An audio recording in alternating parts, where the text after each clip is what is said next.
Now if you've ever used a planer before, then you know it sends debris out of this front area just everywhere, whether it's on your bench, your floor, and then you just have to spend time cleaning it up.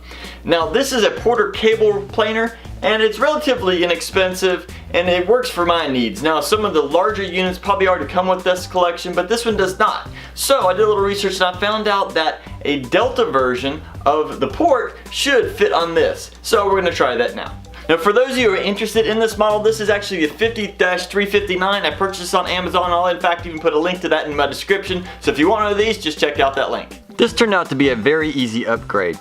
I just unscrewed the top bolts from the factory shroud and lifted it off. There was a lot of dust buildup, so I just used a soft bristle brush to clean it out.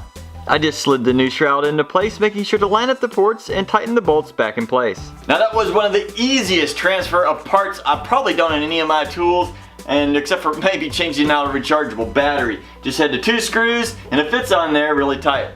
So now we're going to try this out and see how well it does the dust collection. In the process of putting this together, I forgot to order the adapter that goes from the new piece to my reducer. So I'm just temporarily using this piece of PVC pipe that I have duct taped to it, and that should work for this process, and I can update that later. That'll allow me to add my dust collection hose and we can get this started.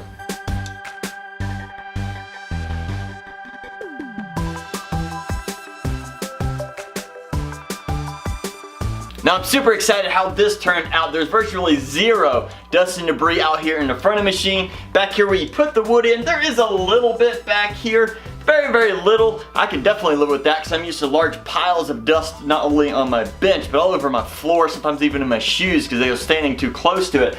So overall, if you're interested in adding a nice dust port to your Porter cable planer, this Delta is definitely the way to go, and I'll put a link to that in the description so you make sure you check that out. Have fun building.